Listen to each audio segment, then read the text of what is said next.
Cette nuit-là, il fit un rêve. Il vit un corps presque translucide, baigné dans une mer bleue et déchaînée. Quand il se réveilla, il ne comprit pas la signification de ce dernier, mais cette vision le toucha profondément. Il sentit une forme de gêne et de tristesse dans cette vision, et comme il avait l'habitude de faire confiance à ses rêves, il se dit que ce dernier devait avoir une signification précise. Durant la journée qui suivit, un chiffre lui revenait sans cesse en tête, 364. À cette époque, nous étions à la veille de Noël, et notre ami voulait comprendre la récurrence de ce nombre lui revenant en tête. Cela le conduit rapidement à faire une comparaison entre celui-ci et la durée d'une année. Quelques jours après, il tomba sans trop le vouloir sur un reportage télévisé parlant d'immenses vagues de fond, provoquées par un tremblement de terre sous-marin et qui portait le nom de tsunami. Cette dernière étant capable de ravager les côtes une fois qu'elles eurent pris toute leur puissance entre leur point d'origine et leur point d'impact. À vrai dire, il ne croyait pas vraiment aux coïncidences et il était convaincu que rien n'arrive par hasard. Si ce reportage se portait à sa considération ce jour-là, cela devait être en rapport avec quelque chose qui le concernait, sans doute avec son rêve dérangeant. Par un coup de poker, il se dit que ce serait sans doute un comble que le tsunami finisse par se réaliser quelque part dans le monde le jour de Noël, étant donné que nous étions à la même période mais un an plus tôt. Au-delà de tout ceci, il conservait une âme de scientifique bien qu'il était fortement attiré par le côté spirituel des choses. Il apprit que la lame de fond à l'origine de ce genre de vague avait lieu le plus souvent à la jonction de plaques tectoniques, certains endroits du monde étant de la sorte beaucoup plus touchés que d'autres régions de la planète. Deux régions dans le monde finirent par toucher son attention, l'Indonésie et la Californie. À ce moment, il fut tracassé par l'idée qu'un tsunami puisse se produire dans la baie de San Francisco.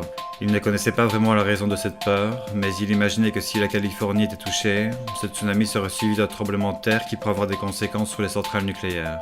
Il s'endormit sur cette pensée négative, et au cours de la nuit qui vint, il fit à nouveau un rêve dans lequel il voyait des gens particulièrement heureux faire la fête près du pont emblématique de San Francisco.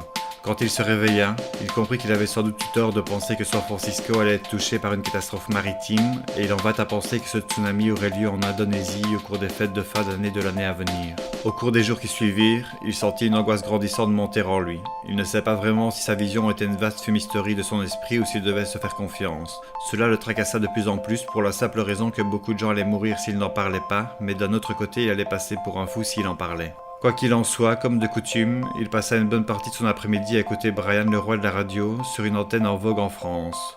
Petit à petit, les choses devenaient de plus en plus claires. Il devait faire part de sa vision sur cette antenne, parce qu'il ne pouvait pas garder cela pour lui.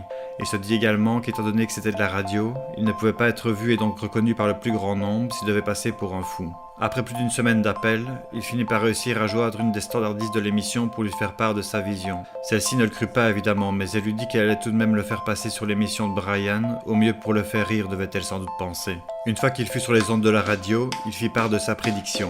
Brian le prit à la rigolade en faisant comprendre à notre ami qu'il avait sans doute le syndrome de Paco Rabanne, qui lui pensait que la station Mir allait s'écraser sur Terre. Notre ami ne le prit pas vraiment avec le sourire et dans une sorte de rage folle, écœuré par le comportement de l'animateur de radio, il finit par lui lancer un défi. Il lui dit que Brian n'avait qu'à envoyer son meilleur ami passer des vacances dans une région d'Indonésie, que s'il avait raison son meilleur ami aurait pris du bon temps, mais que s'il avait tort, il apprendrait à ses dépens que l'on ne fait pas d'omelette sans casser des œufs. Brian releva le défi avec le sourire et il accepta de payer des vacances à son meilleur ami l'année suivante, en disant à notre héros qu'il allait choisir la destination précise, Phuket en Thaïlande, parce qu'il y avait lui-même passé de très bonnes vacances. Il fit savoir à notre ami qu'il conservait ses coordonnées et qu'il ne manquerait pas de le tenir informé de la continuité des choses. Brian tint sa promesse et un an plus tard, son meilleur ami se baladait avec le sourire sur les plages de Phuket. Au bout de 10 jours de vacances, nous nous sommes retrouvés la veille de Noël quand un tsunami ravagea réellement les plages de cette ville ainsi que d'autres régions de cette partie de l'Indonésie. Peu de temps avant le terrible impact, l'ami de Brian se baignait en bord de mer quand soudain une vague monstrueuse s'abattit sur cette plage et les alentours, le conduisant de la sorte vers une mort inexorable. Au cours de l'année qui suivit, l'animateur plongea dans une dépression de plus en plus sévère, avant de sombrer dans une agressivité que même les services hospitaliers ne pouvaient plus contenir. Il fut placé en cellule dans un hôpital psychiatrique, avant de sombrer dans la folie, jugeant qu'il avait été en contact avec un prophète, qu'il n'avait pas cru et qu'il était responsable de la mort de son meilleur ami. Notre héros ne prit pas mieux la nouvelle qui le stupéfia, mais il prit une résolution bien différente, en partant pour le Tibet méditer jusqu'à la fin de sa vie sur les conséquences de sa vision. C'était là son choix.